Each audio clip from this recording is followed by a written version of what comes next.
Connect to মিনসিস blog. তো আজকে সিকিম ডে 2।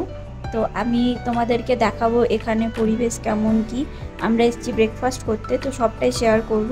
আর আজকে আমরা যাব নাথুলা পাস, বাবা মন্দির, আর কোথায় সংমলেক 0 পয়েন্ট।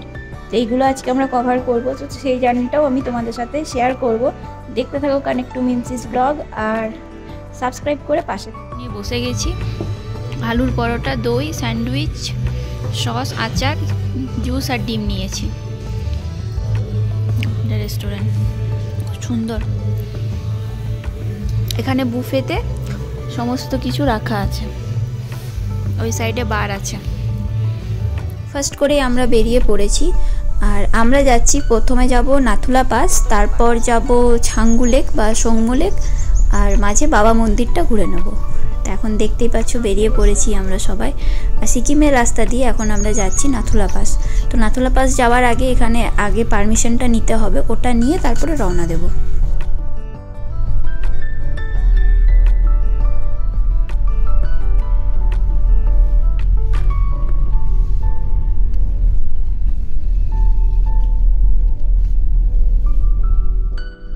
ড্রাইভার দাদা আর্মি অফিস থেকে পারমিশনটা নিয়ে এলো, আর পারমিশন পেয়ে যাওয়ার পর আমরা চলতে শুরু করেছি। আর দেখতে পেলে তোমরা, আমরা অনেকটাই পাহাড়ের ওপরে উঠেছি আর নিচে গ্যাংটক শহরটাকে আরও একটু ওপরে উঠছি। আর এখানে দেখছো সামনে চেকপোস্ট আছে, আর এই যে গাড়িগুলো দেখছো, এই গাড়িগুলো কিন্তু সব নাথুলা পাস যাচ্ছে। আর চেকপোস্টে চেকিং হওয়ার জন্য গাড়িগুলো সব দাঁড়িয়ে গেছে, এক একটা গাড়ি চেক হবে, তারপর গাড়িগুলোকে আগে পাস করবে। আর পাহাড়ে যতটা উপরের দিকে উঠছি ঠান্ডা কিন্তু ক্রমশ বাড়ছে। গ্যাংটকে যে পরিমাণ ঠান্ডা ছিল, এই জায়গায় কিন্তু অনেক বেশি ঠান্ডা। দাঁড়িয়ে পড়েছি কাঞ্চনজঙ্ঘা ভিউ পয়েন্টে, নাথুলা পাস যাওয়ার পথে। পেছনে কাঞ্চনজঙ্ঘা, দেখো কি সুন্দর, সামনে কাঞ্চনজঙ্ঘা।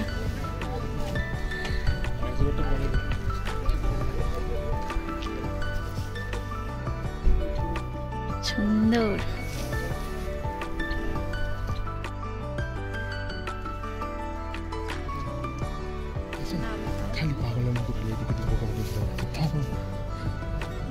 মানাবে না বললে তুমি গালটি বের করো, শুনে তো না।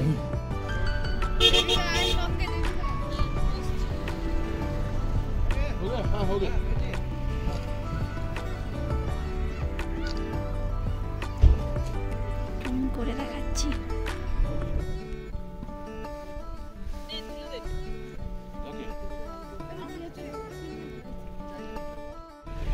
দেখো বন্ধুরা, বরফ কত জমেছে। এই যে এটা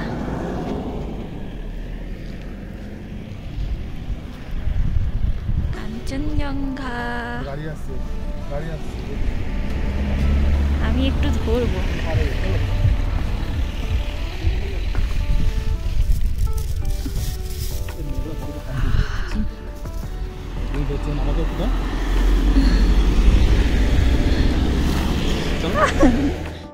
তো এই ঠান্ডাতেই আমরা দুজনে প্রায় কাবু হয়ে গেছি। আর এখান থেকেই কিন্তু বরফ পড়া স্টার্ট হয়েছে। পাহাড়ের উপরে যত উঠবো তত কিন্তু আরও বরফ আমরা দেখতে পাবো।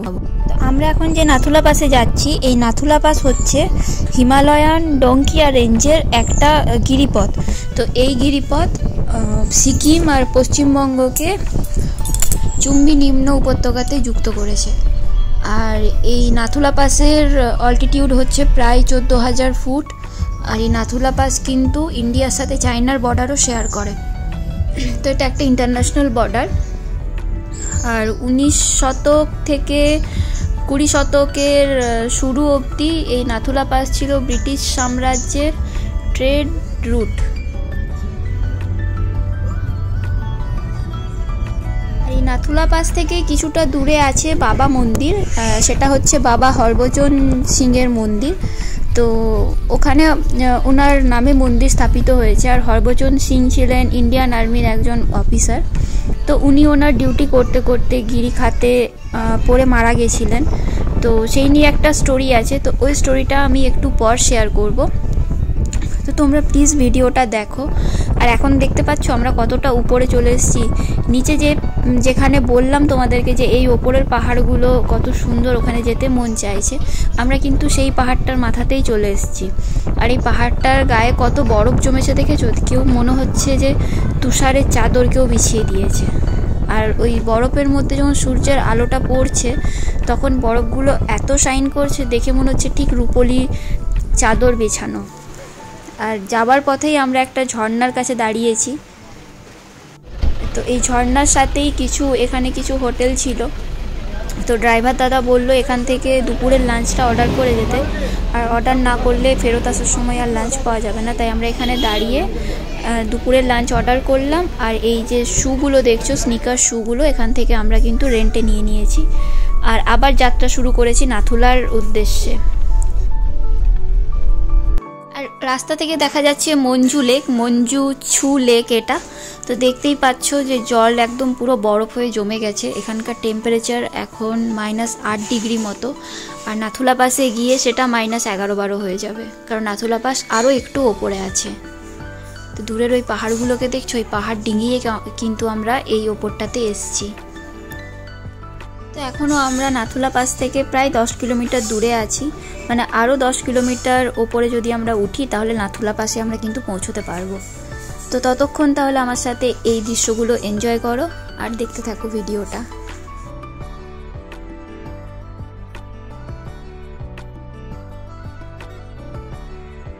তো এই হচ্ছে নাথুলা পাস। আমরা নাথুলা পাসে পৌঁছে গেছি।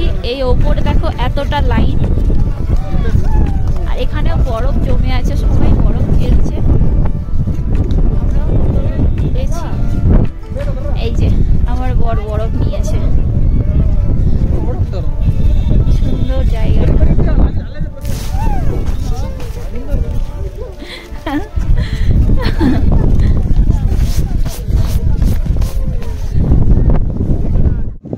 এখানে যারা আসছো তারা না এসেই গাড়ি থেকে নেমে হড়বড় করে চলার চেষ্টা করো না, কারণ এখানকার টেম্পারেচার অনেক কম আর অনেকটা উঁচুতে আছি আমরা, তো শ্বাসকষ্ট হতে পারে। আমার যেটা একটু আগে হয়েছিল, আমি এক্সাইটেড হয়ে দৌড়ে আসছিলাম আর আমার শ্বাস ফুলতে শুরু করে। কিছুটা দূর গিয়ে আমি আর হাঁটতে পারছিলাম না, মানে 4-5 পা এগিয়ে গেছিলাম, তারপর আমি আর হাঁটতে পারছিলাম না। তারপর আমি একটু বসে রেস্ট করলাম, আবার এসছি, তারপর এখানে এলাম। তো যারা এখানে আসছো একটু সাবধানে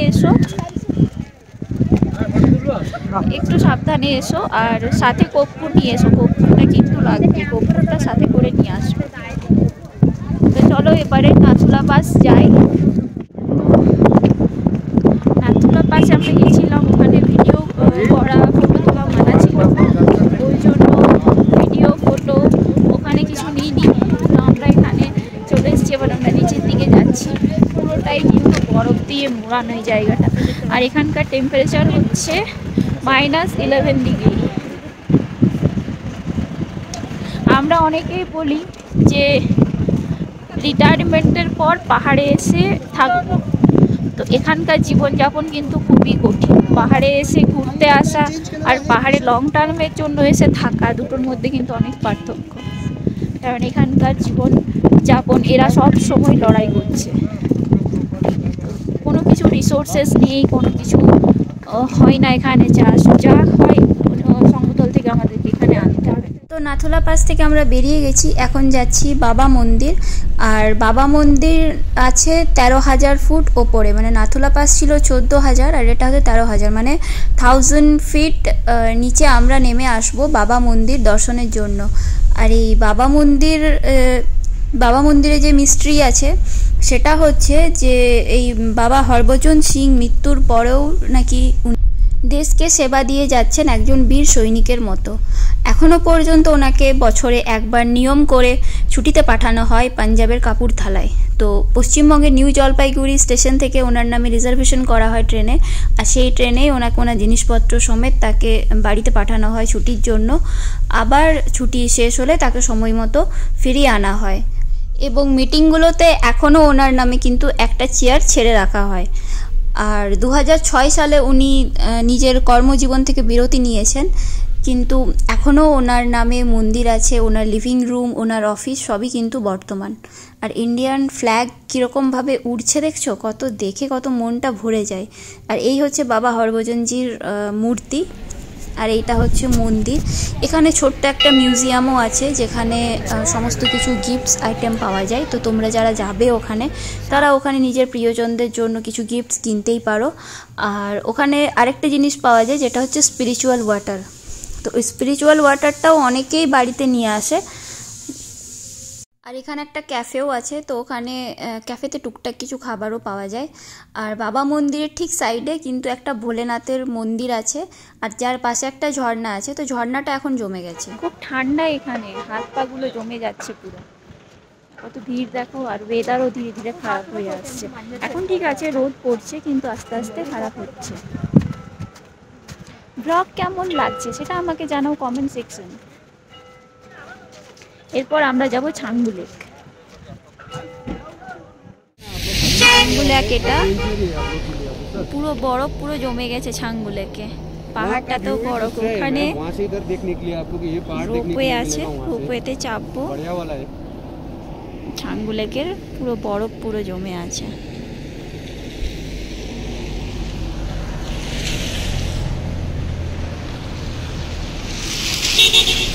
মেঘ করে আসছে।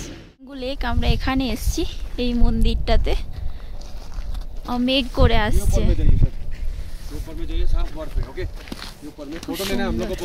আমরা ইয়াকে করে এসছি, সুন্দর রাইড হয়। আমরা ওখান থেকে এই মন্দির অব্দি ইয়াকে করে এসছি। তো ঠিকঠাক ভাবে রেট করে নিও, তো রেট করলে এরা শোনে। তো প্রথমে 1250 করে বলছিল, আমরা 700-800 টাকা করে রেট করেছি এক সিঙ্গেল। না 5000 টাকা করে দিয়েছি। মেয়ে মিথ্যা কথা বলছে, বুঝো কানেক্ট মেমিসি কেউ বানিয়ে গেছে এখানে। আমরা ওই পয়েন্ট থেকে এই দিক দিয়ে ঘুরে এখানে এসছি ইয়াকে করে। হাই জিম্বো,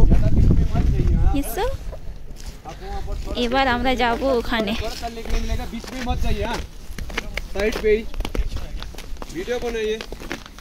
লেকে যাবো, লেকে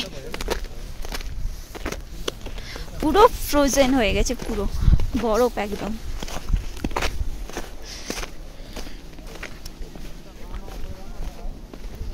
কত কষ্ট করে ভিডিও করছি, তারপরে যদি ভিউ না আসে কত খারাপ লাগে বলো তো। প্লিজ সবাই ওয়াচ করো, ফুল ওয়াচ করো ভিডিওগুলো। আর হ্যাঁ, একটা করে লাইক করে দিও, কেমন? প্লিজ একটা করে লাইক, বেশি তো চাইছি না কিছু, শুধু একটা লাইক, একটা কমেন্ট, আর যারা নতুন তাদের সাবস্ক্রিপশন।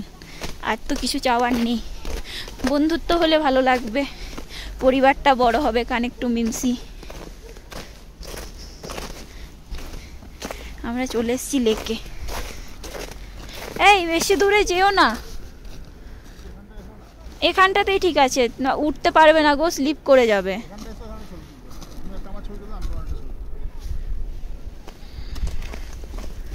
আমি যেতে পারবো কিনা কে জানে, স্লিপ করে যাব।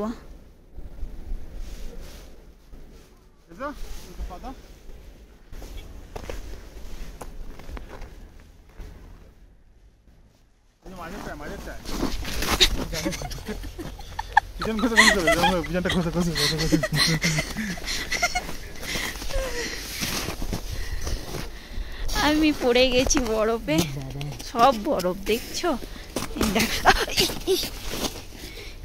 ওখানটা যাও, ছবি তুলে দাও।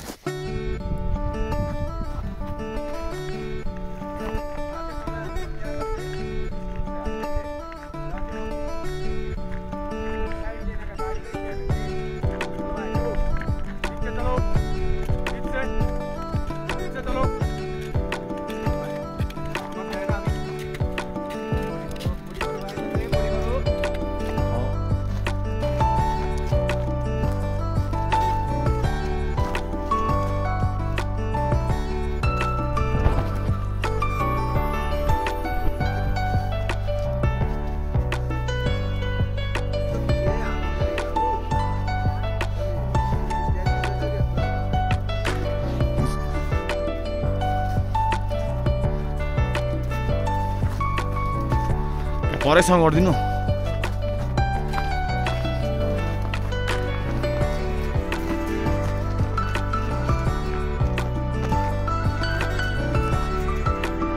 ছাঙ্গু লেকে ঘুরে ফিরে আমরা কিন্তু সেই হোটেলটায় ফিরে এসেছি যেখান থেকে আমরা লাঞ্চের অর্ডার করে গেছিলাম, আর এখান থেকে দুপুরের লাঞ্চটা আজকে করে নেব। তো লাঞ্চ আমাদের চলে এসছে, দেখো লাঞ্চে দিয়েছে শালগম আলুর তরকারি, আলু সেদ্ধ, শাক, ডাল আর চিকেন কারি। তো এটা ছিল আজকে আমাদের লাঞ্চ। তো লাঞ্চটা করেই বেরিয়ে পড়লাম হোটেল ফেরত আসার উদ্দেশ্যে, কারণ ওয়েদার ক্রমশ খারাপ হয়ে আসছিল। দেখতে পাচ্ছ কত মেঘে ঢেকে গেছে পাহাড়গুলো, আর সূর্যদেবও আস্তে আস্তে লুকিয়ে পড়ছে মেঘেদের আড়ালে।